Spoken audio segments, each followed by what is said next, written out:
Hey you guys, welcome to late July. Hope you're all doing well and staying safe at home. Today I want to show you some of the plants that I am going to be transplanting. Some I picked up at my local nursery as starters, and some I've grown from seeds. Now, I've been making progress day by day in this garden since I've been working on this garden for about a year now, day by day, making room for plants. As you know, this is a small space, so I'm always running out of room and always trying to find room to grow more plants. In this episode, I want to talk to you about some plants that I will be growing, and these plants will apply to those of you who live in places with mild winters, who has a long growing season, which would take you to the end of the year. But don't you worry, for those of you who are in colder climates, you still got a couple more months to grow. So we're going to talk about some fast growing crops for you to get them growing like right now. Alright, so let's start talking about some hot climate plants. Plants like peppers and tomatoes and even okras. For those of you who live in, like me, here in Zone 10 or in the more southern regions where you still have a good, 3 months or more time to grow, then you can grow some peppers. Now peppers, I would say it takes a while to grow from seeds, so unless you find them at a local nursery that you can get started with starter plants, then this is really the prime time to grow them, because peppers really love the heat. Okra loves the heat as well. So okras actually can grow start germinating quite fast. So if you still got about, I think if you're in the southern region or the more mild winter climate, you can start them from seeds right now. But the best thing to do is definitely go get some plant starters if you can find them at your local nurseries, or see if your friend has any extra plants that they can let you adopt. And I had the Swiss chard tied back so that I can get some more sun into this okra that I started. This is a fushimi that I've grown from seeds, and I'm really looking forward to this sweet pepper. It's supposed to be really tasty. One year I grew this one and there was no room except for like some part sun, and so it actually didn't come out tasting like, it was kind of bland. So this year I'm definitely blasting them with full sun, because I found a spot, and I'm going to show you in just a little bit where I'm growing peppers this year, and they're doing amazing, just because you really got to find a full sun space for peppers. They just love it hot, just like, well, some of the hot peppers, but this is a mild sweet variety. So if you have plant starters for peppers, you definitely can put them in right now, such as well as okra. This is a banana pepper. I love sweet peppers, so I cannot wait to get more sweet peppers growing. I've been giving away some tomatoes that I've grown from seeds. This is a bumblebee sunrise cherry tomatoes. They're more like a little more oval shape, but they're about like a cherry size or plum cherry size tomatoes. When it comes to growing tomatoes, cherry tomato seems to take the heat better than the large plump tomatoes that you're looking for, like say beefsteak sort of tomatoes. Also, they seem to put out, they generate a lot faster because they're smaller fruits, and they would generate longer period. For me, cherry tomatoes can take me through all the way to early winter, when then the plant might slow production.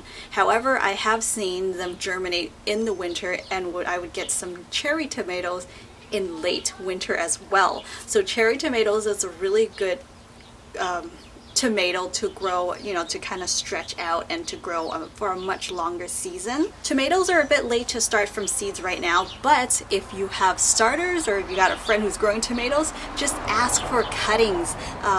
The side shoots, just snip that off, and you can root them in water and get yourself started with your cherry tomato plants, or you can pick those up as starters at your local nursery. This is a Persian cucumber. I really love stretching out cucumbers, growing them throughout the season, because it's just one of those really fast crops to grow. Just from seeds to harvest, it's about 60-65 days depending on the variety.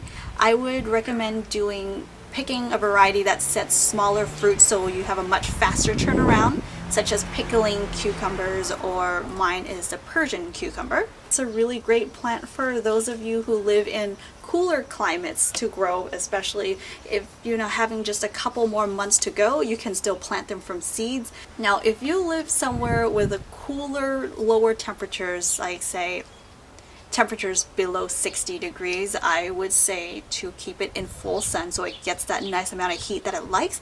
Otherwise, for somewhere in a warmer region, such as where I'm at, we get temperatures in the daytime about 90 or sometimes 90 plus degrees, and in the nighttime it's about 65 or so. So I actually grow them in part shade, some relief of afternoon shade, or I got a shade cloth there and they're growing in a full sun with a shade cloth on tops to not stress them or to burn the leaves. But yeah, cucumbers is a really great fast turnaround crop that you can still grow if you got 2 more months before your first day of frost.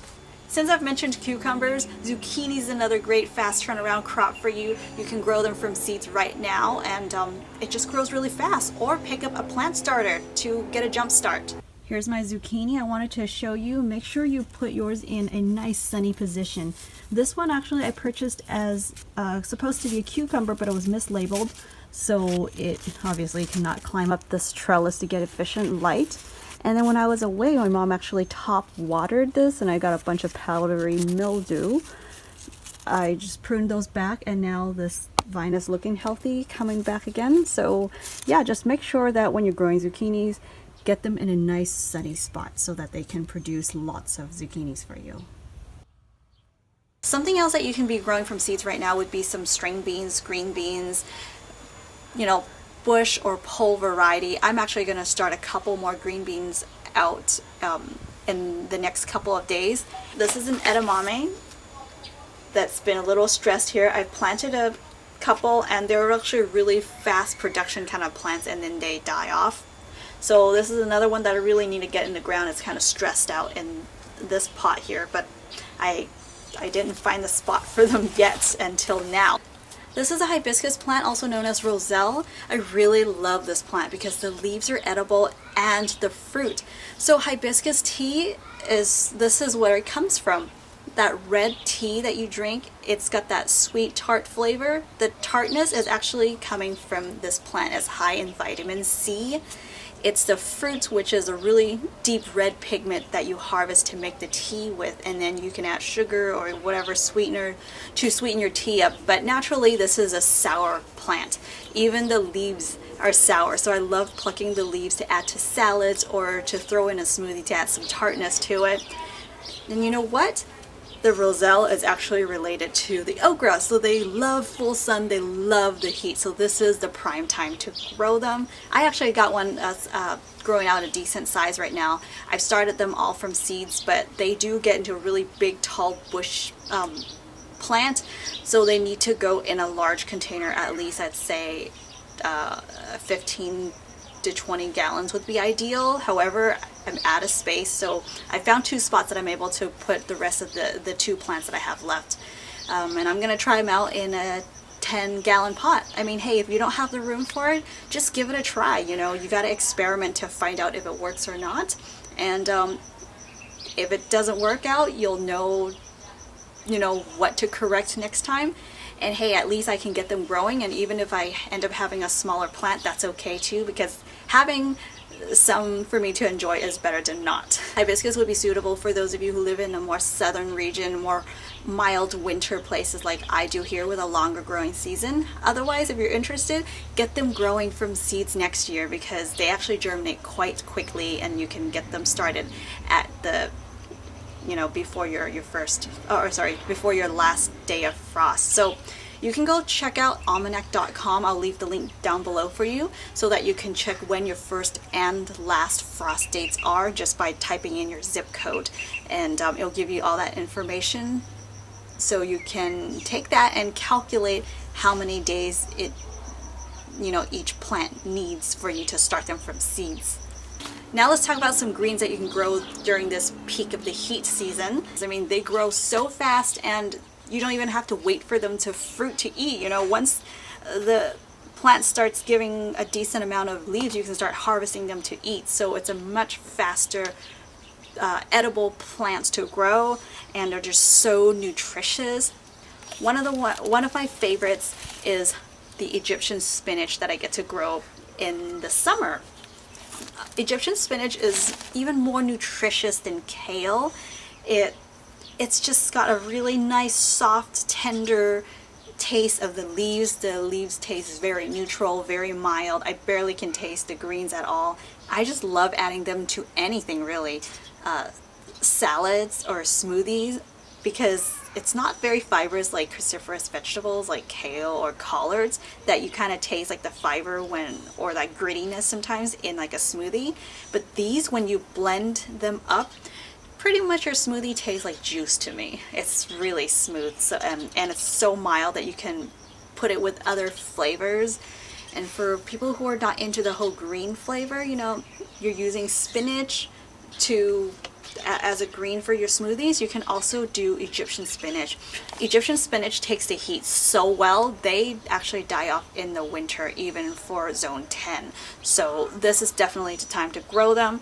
I noticed that the green variety germinates from seeds a lot faster than the red variety for me. The green one also is, it seems to take a little, it'll do well in the heat, but actually it can also tolerate some part shade, versus the red stem Egyptian spinach that I'm also growing loves full sun. I mean, it just produces so much better in the full sun, and in compared to the green variety. The red one does take a little longer to germinate. I do love the deep red pigment in the stems for that anthocyanin that we love so much for anti-cancer and preventing diseases. Those of you who live in warmer climates, I highly recommend the Egyptian spinach. This is the Malabar spinach. It grows as a beautiful vine and loves full sun. It does part shade as well. And this is something, again, for places with warmer climate with a longer growing season. But since these are leaves, sometimes if you catch them at your local Asian market, you can take those cuttings and just root them in water. That would be a lot faster than starting them from seeds, if that, you know, if you don't have a lot of options. Another awesome leafy green to grow would be the Swiss chards. They're just so beautiful. They come in an array of different colors. You can see in the stems, they have like white, yellow, red, pink, salmon colors. These ones grow really well in the heat, and they would transition well into the cooler weather as well. Really easy to grow from seed. Now let's talk about some herbs. Herbs are really great. They grow really fast. They're kind of like leafy greens. Once you get them growing, you can start picking them to use. This is a lemongrass. I'm already growing lemongrass, but this one has a red stem, so I really love that. I love them in juices, and I love them in cooking. And also, it's so ornamental looking. You can just put them in the front yard and no one would know that you're growing food. Now let's not forget about basil, okay? There are so many kinds of basil out there, and you know basil is one of those really fast to grow, especially even growing or germinating from seeds. They're super fast. They're about on the 65 days count as well, starting from seeds. So there's definitely time for basil. Another thing is that there's many varieties of basils, but most likely your chance of knowing someone who's growing them is pretty high. So you can just ask to take some cuttings and set them in water to root. The two particular kind I'll be talking about today would be the Thai basil, which I really love because it brings back this homey feeling for me when I add them to food. Another thing is these flowers smell so good, and they really attract the pollinators, as well as African blue basil. This one attracts a lot of bees, and the flowers look almost similar to the Thai basil, but it's got a more like bold purple. It's like, and it's actually a lot more stronger fragrance than the Thai basil. But yeah, the bees absolutely love this basil. You can only grow this from cuttings. Super cool that it loves the heat, but it also doesn't mind the cold. So definitely look into African blue basil. Once my plants, get bigger, I can definitely offer some cuttings on my website. For those of you who love cilantro like me, grow popolo. That's my favorite herb in the summertime to grow. They love the heat. They take full sun really well. You top it off like basil and they'll branch out on the bottom. And there's just abundance of them growing super fast in the heat. I love adding them to salsas, tacos, garnish it in any kind of foods or stir fries. They have like a sharper, a bit of a stronger taste, so slightly different than cilantro, but it definitely reminds me a lot of cilantro. So that's what some places in Mexico would grow to put in their salsas actually. If you're able to find them as plant starters, definitely start them right now. Otherwise, for germinating from seeds, they can take about 1 to 2 or even 3 weeks to germinate. So it is a bit late in the season right now. But just to keep in mind that they do seed in, when the ground is warm, so there's a good chance for them to germinate right now and to get them growing if you live in a more warmer climate. Also got some celery and parsley that I'll be adding into the garden. I love them in juices and smoothies and cooking, of course. They are a beautiful, nutritious herb that are pretty fast growing, so you can actually get them as plant starters. I think fairly easy to find them at your local nurseries, so get them out there right now. You can start growing them anywhere you are. A couple more fast crops that you can grow right now from seeds would be beets and radishes. Now they take just about 50 something to 60 something days from seed to harvest. They actually prefer a bit of a cooler weather, like even fall weather. For me, like beets and radishes, I actually seed them in fall all the way to spring, and then summer I would take that break. But for those of you who are in a cooler climate, you can start your some of the crops that would take you through the fall right now. So beets would be a good one and radish would be another good one. Oh, and the very last thing I want to share with you, these are actually some seeds of some Mexican sunflowers that my friend planted out, so she gave me these that I will be transplanting. But if you are growing them in a long growing season, sunflowers are really great. They, especially for Southern California, I've seen them germinate in the winter, and they're just like in a cold winter's day, I actually see sunflower pop up in the garden, and it's just so beautiful when a lot of other plants are not really, putting out these bold colors in the garden. So I really love some sunflowers, and if you have a longer growing season, they actually will go to seed, and you can harvest the seeds to enjoy, all that good stuff. So yeah, I hope you guys enjoyed this video, find it helpful, and leave your comment down below if you let me know what you're growing right now or what you're planning on growing. Thank you all so much, you guys. Be sure to like, share, and subscribe to this channel for more episodes to come. And follow me on Facebook and Instagram, where I do instant updates of my life that you don't get to see what I'm growing or eating on this channel. If you would like to support my work, I really appreciate that. Please go check out wendyland.com. I'll leave the link below for you to go check out everything that I've just mentioned. Also, the almanac.com to go check out your first and last frost dates. So yeah, hope you guys enjoyed this video. See you guys back here very soon. Take care. Bye.